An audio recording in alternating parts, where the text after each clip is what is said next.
क्यों बनोगे भाई? शेन वॉटसन को ऑस्ट्रेलिया के अंडर 19 टीम का आपको इन सारी चीजों के बाद ऐसा नहीं लगा कि हमारा प्लेयर का इंतखाब होना, कोच का पहले तो प्लेयर का इंतखाब हम पीएसएल से कर रहे थे, अब हम कोच का इंतखाब भी पीएसएल की परफॉर्मेंस देख के करें, because Quetta did a little better, we thought कि ठीक है शेन वॉटसन को कर लो।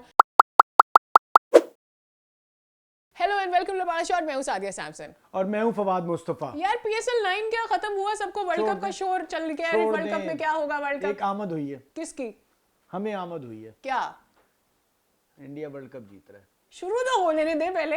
बस आमद तो ऐसे ही होती है जब अच्छा, आपको पता है इमाद का क्या जिक्र था। अच्छा, इमाद का क्या जिक्र था जो हमने इमाद की दी थी कि भाई इमाद वापस भी आएगा और इन्हें लाना पड़ेगा।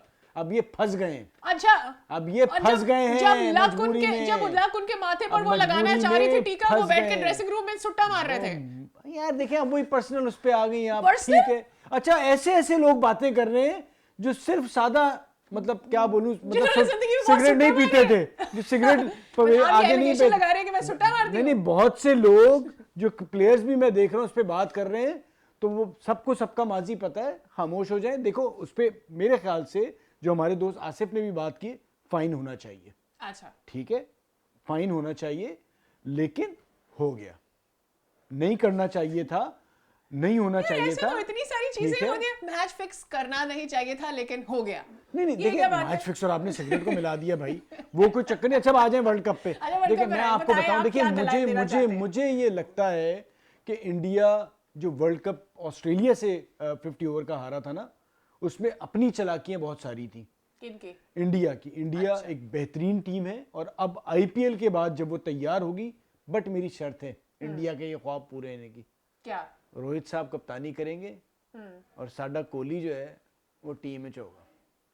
अगर कोहली नहीं हुआ, कोहली को निकाला ही इसलिए है कि वो ना वर्ल्ड कप नहीं जीते। अगर ये नहीं होगा, आप रोहित और कोहली को डालना चाहते हैं, अगर ये नहीं हो रहा तो, अगर ये नहीं होगा तो हमारी आमद वापस। चले देख लेंगे क्या होता है। अच्छा आप मुझे ये बताएं कि अपनी पाकिस्तानी टीम कौन सी होने जा रही है वर्ल्ड कप में? इमाद भी होगा, मोहम्मद आमिर भी होगा, शुएब मलिक भी होगा। तो हमने के जो इतने झक मारी है 2-3 साल नए प्लेयर्स इकट्ठे करने की, वो क्यों मारी थी फिर? अभी तो हमें पता ही नहीं कि सेलेक्टर कौन होगा, चीफ सेलेक्टर कौन होगा, फिर टीम क्या होगी। नहीं, लेकिन आपको मोहसिन नकवी साहब पर बहुत यकीन है, वो बहुत सारा काम कर रहे हैं और आपने बोला था कि वो बहुत अच्छे तरीके से काम कर रहे हैं। एक आदमी आया नहीं था, आपने पहले से कह दिया। मैंने कहा भाई आने दो, पता चलेगा। मैं इसलिए नहीं कह अच्छा रहा आपको वैसे मुबारक हो, एक और सियासी भर्ती हुई है वो हॉकी के लिए, पाकिस्तान हॉकी फेडरेशन के लिए, शैला रजा साहिबा के लिए, वो उनका जो नाम आ गया है सामने। तो मेरे ख्याल में इसी तरह की ये जो नई हुकूमतें आ रही है ना, वो पहले भी यही होता है। अब आप चूंकि मोहसिन नकवी साहब से ओके थे, you should be okay with Shaila Raza साहिबा। ओके इस बात पे था सादिया कि एक बंदा आया है, काम करने दो। 3-4 चाहे उसका ताल्लुक है ही नहीं ना उस पूरी फील्ड तो से। भाई पहले जो आए थे उनका कौन सा ताल्लुक था? तो क्या करके गए हैं वो फिर? तो मैं 4 हफ्ते तो दें, 4 हफ्ते तो दें, तो टाइम दे दें। उसके बाद पता चले मैं बाद में करूं आपके, आप तो जी हमेशा मैंने कुछ नहीं भाई ऐसा कहा था, इन्होंने हिमायत की थी। लेकिन अब टीम पे आ जाओ। आ गए। देखें बात सारी ये सादिया कि हमें अब देखना है, सबसे इंपॉर्टेंट डिसीजन जो है कि शाहीन कप्तान रहेंगे, रिजवान को बनाने जा रहे हैं। ठीक है, ये सबसे इंपॉर्टेंट फैसला है। और अब इसमें ये लोग फंसे हुए हैं, हम तो इधर बैठ के शुगर लगाएंगे। उसकी वजह ये है, अब एक सीरीज के बाद एक कप्तान को हटाते हैं तो सवाल है, फिर अगर आप रिजवान को बनाते हैं तो सवाल है। तो अब ये मुश्किल में है कि क्या डिसीजन। बैटिंग ऑर्डर के ऊपर कोई सवाल नहीं है। वो देखें यार, अब वो तो अलग ही बात होगी, बट मेरा सिर्फ कहना ये कि अगर आपने पहले भी गलती की है ना, फिर वो गलती अगर पिछला भी करके गया है, उसे और चांस दें। आप ये वाली सीरीज भी दें और फिर वर्ल्ड कप भी दें। ऐसे नहीं होना चाहिए। आप किसी को भी बनाए कप्तान कि एक सीरीज के बाद फिर आप हटा दें। जब आपने चांस लिया ले।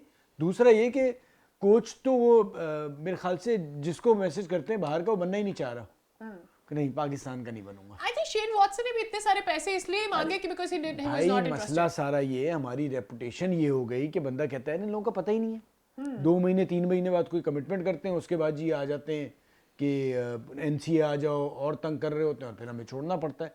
तो होता ये कि जब आपकी एक बार इंटरनेशनली इस किस्म की पोजीशन बन जाए ना, तो लोग फिर आपके साथ काम नहीं करना चाहते। लेकिन हमारे पास वो लोग भी काम नहीं कर, आप सोचें वो लोग भी काम नहीं करना चाह रहे जिनको कोई और नहीं बुला रहा। मतलब शेन वॉटसन को कोई कोच नहीं बनाना चाह रहा, आप बनाना चाह रहे, वो भी कह रहे मैं नहीं करूंगा। No, but I have one question कि हम देसी लोगों की तरफ क्यों नहीं देखते?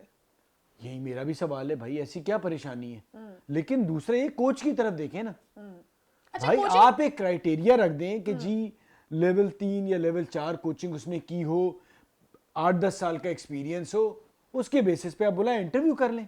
सही अगर इंटरनेशनल क्रिकेट खेलिए तो और अच्छी बात है, सही नहीं खेलिए तो बाकी ये क्राइटेरिया कोचिंग का दो ना। हमारा तो ये कि कोई क्राइटेरिया ही नहीं है, आओ भाई आप बनोगे, क्यों बनोगे भाई? शेन वॉटसन को ऑस्ट्रेलिया के अंडर 19 टीम का कोई आपको कोच इन ना बना। सारी चीजों के बाद ऐसा नहीं लगा कि हमारा प्लेयर का इंतखाब होना, कोच का पहले तो प्लेयर का इंतखाब हम पीएसएल से कर रहे थे, अब हम कोच का इंतखाब भी पीएसएल की परफॉर्मेंस देख के करें? Because Quetta did a little better, we thought कि ठीक है शेन वॉटसन को कर लो। डेरन सेमी के लिए भी हम इसीलिए हामी थे बिकॉज पीएसएल ने कम बैक, पीएसएल में पेशावर जल्मी ने कम बैक किया है, क्वेटा काइंड ऑफ थोड़ा सा तो फिर रिजिलिएंट मेरे नजर ख्याल आया से इस चेयरमैन बार। का भी पीएसएल से कर लें, जो बिल्कुल फ्रेंचाइज करना अच्छी चला रहा है चाहिए, उसको बना दें। बिल्कुल बिल्कुल ऐसे मुझे तो लग रहा है क्राइटेरिया हमारा यूं है, क्योंकि डोमेस्टिक के ऊपर हमारा ध्यान नहीं है, प्लेयर्स को किस तरह से लेकर आ रहे हैं, उनको बनाना है, उनको कहाँ मौका देना है, कितना फ्लरिश हो दूसरा रहा है, इस एक पे तो और ध्यान चीज नहीं थी, है उस्मान खान का सुनने में आ रहा था, इतना बता दूं, वो कभी भी नहीं आ रहा।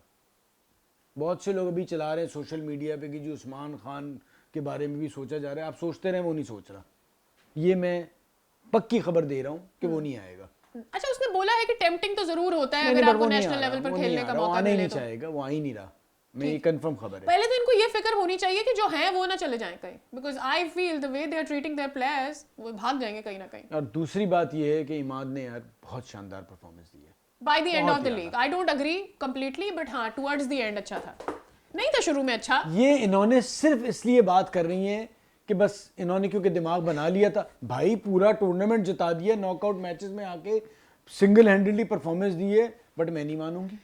भाई कह दो मैचेस अच्छे खेले, एंड ऑफ द लीग, शुरू ऑफ द लीग, Yes, भाई end of मेन the तो league. End of the league ही चाहिए होता है आपको ना। अच्छा मुझे बताएं कि क्या इस्लामाबाद यूनाइटेड बहुत ही, although I picked Islamabad United, लेकिन इस्लामाबाद यूनाइटेड कोई बहुत ग्लोरियस तरीके से नहीं थे, they had there ups and downs, कभी कोई प्लेयर चला यही गया। होता है अच्छा लीग चलिए सब क्रिकेट छोड़े, में। आजम खान के बारे में मुझे बताएं, you think he was the most deserving wicket keeper of the PSL? सबसे ज्यादा डिस्मिसल उसने की है ना, सबसे ज्यादा उस वजह से मिला है ना।